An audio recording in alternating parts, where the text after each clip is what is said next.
आज के हमारे सबसे पहले मकाला निगार अबू हुरैरा साहब हैं, जो दिल्ली से तशरीफ लाए हैं।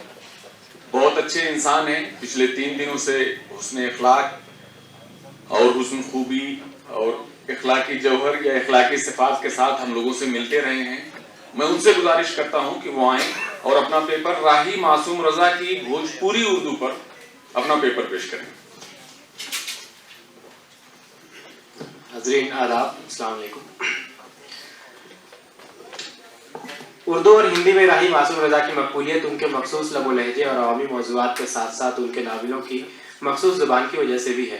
राही मासूम रजा ने अपने नावलों बिलखुसूस आता गाँव, टोपी शुगला और बिलमुम, हिम्मत जौनपुरी, सीन 75, कटरा बियारजू, नीम का पेड़, असंतोष के दिन वगैरह में अपने किरदारों के मुकालमे की जो ज़ुबान रखी है उसे उन्होंने भोजपुरी उर्दू का नाम दिया है। चुनांचे वो अपने नावल आधा गांव में लिखते हैं, चच्ची बहुत छोटी सी थी और बेहद खड़ी उर्दू बोलती थी। हम लोग उर्दू नहीं बोलते थे। अब्बा ने चूंकि फैजाबाद और लखनऊ में पढ़ा है इसलिए वो तो उर्दू बोलते हैं। बाजी शादी के बाद लखनऊ की हो गई इसलिए कभी कभार वो तो उर्दू बोल लेती हैं, मगर हम लोग आज भी वही जुबान बोलते हैं जो जुबान अम्मा बोला करती थी और जो जुबान नसीबा बुआ बोला करती थी और जो जुबान ईदू और रऊफ की थी और जो जुबान गंगोली के मीर साहिबान की है, यानी भोजपुरी उर्दू। मेरी छोटी बहन अफसरी 12-15 बरस से दिल्ली में रह रही है, मगर अब तक उसे उर्दू बोलना नहीं आ सका। वो आज भी वही अम्मा के दूध के साथ पी हुई भोजपुरी उर्दू बोलती है। राही साहब के इस इत्तिबास से वाज़ेह होता है कि उनकी ज़ुबान खालिस उर्दू या मुरवजा उर्दू नहीं है, बल्कि उससे कदरे मुख्तलिफ बोली है। अपनी इस बोली को उन्होंने भोजपुरी उर्दू का नाम दिया है। इसके अलावा राही साहब ने अपने एक और इत्तिबास में जहाँ दास्तान अमीर हमजा का जिक्र करते हैं और वो कहते हैं कि मुझे दास्तान इसलिए भी ज़्यादा पसंद आई क्योंकि जो उनके सुनाने वाले कक्का थे उन्होंने उस दास्तान को उर्दू में ना कह करके भोजपुरी उर्दू में उनको सुनाया था, जिसकी वजह से राही साहब की दिलचस्पी उस दास्तान में और बढ़ गई थी। इस इत्तिबास में भोजपुरी उर्दू का जिक्र है, बल्कि यहाँ पे कदरे वजाहत भी है कि लखनवी उर्दू और भोजपुरी उर्दू में क्या फ़र्क है। लखनवी उर्दू धुली धुलाई होती है और भोजपुरी उर्दू जिसमें वो समझ आइए हम भोजपुरी उर्दू जिसमें लहजा बिल्कुल मुख्तलिफ होता है, आइए हम उसको मिसालों से समझते हैं। राही मासूम रजा आधा गांव में अपने किरदारों के हवाले से लिखते हैं, राही साहब जब छोटे थे तो उनकी एक बाजी थी जो उनको बचपन में कहती हैं, हे मासूम तनी लपक के एक पैसे की हरी बुकनी लिया दो तो वो बुढ़ा काजली कहाँ जाके मर गया है। एक दूसरी जगह एक किरदार का बयान है, तनी तरकरिया काट ले मैं जा रही हूँ बुबू से मिले। एक और जगह खातून किरदार अपनी बेटी को डांटते हुए कहता है कि तनी चुरगो कम लेहरा भर लड़कियन के वास्ते चिड़िया बनाए कहूँ तो मन भर आटा चाहिए। और आधा गांव में एक मियाँ बीवी के किरदार के बीच बहस होती है जो कुछ इस तरह से है, हम ये कह रहे हैं कि हमें ऐसे गरज है कि लड़कियां आराम से रहें, कि ऐसे मतलब है कि कोई लुच्चे बाकी खरी हड्डी वाले से उनको ब्याह दें, चाहे वो की जिंदगी रोवत कल्पत गुजरे। इसी तरह टोपी शुक्ला में एक किरदार का बयान है जो टोपी इफन से कहता है कि अब तू हमें एक दादियों ना दे सकते हो। मिसालें और भी हैं लेकिन वक्त कम है।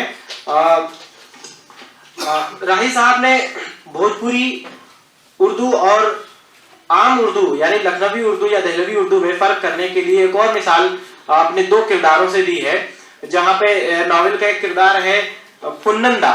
फुन्नंदा वाहिदा से कहते हैं, अरे तब बैठ जाओ कहीं और, जिसके जवाब में फुन्नंदा कहते हैं कि मैं क्यों बैठ जाऊं कहीं और। तो फुन्नंदा उनके जवाब में कहते हैं कि ले आओ लगे तो उर्दू बोले। इस मिसाल से साबित हो रहा है कि राही की भोजपुरी उर्दू ठेठ उर्दू से मुख्तलिफ है और उनके किरदार बजाय ठेठ उर्दू के भोजपुरी उर्दू बोलना ही पसंद करते हैं। आइए अब हम इसको आगे देखते हैं कि हिंदी के मारूफ फिक्शन निगार और नक्काद अब्दुल बिस्मिल्लाह ने राही की इस बोली के हवाले से लिखा है कि भाषा चयन और भाषा प्रयोग के मामले में राही साहब ने एक अद्भुत कारनामा किया है। यह है कि खासतौर से आधा गांव में मुस्लिम परिवारों की भाषा का प्रयोग किया है। यह भाषा बिल्कुल टिपिकल है। गाजीपुर जिले के हिंदुओं या दूसरे लोगों की भाषा वो नहीं है जो मुस्लिम परिवारों में बोली जाती है, जिसको अब्दुल बिस्मिल्लाह साहब ने इसको आइडियोलेक्ट इन्होंने आइडियोलेक्ट कहा है, लेकिन इडोलेक्ट इसको कहते हैं, जिसको उर्दू में हम फर्द बोली का नाम देते हैं, यानी कि हर बोलने वाले का लहजा अलग होता है। लेकिन अब्दुल बिस्मिल्लाह साहब ने यहाँ पे कहा है कि राही साहब की ये बोली भोजपुरी बोली नहीं बल्कि फर्द बोली है, जबकि लिसानियात के उसूलों में फर्द बोली किसी एक फर्द के लहजे को कहते हैं, लेकिन राही साहब की जो भोजपुरी उर्दू है वो न सिर्फ गाजीपुर बल्कि मऊ, आजमगढ़, बनारस और उस इलाके के दूसरे जो मुस्लिम घराने हैं उनमें बोली जाती है।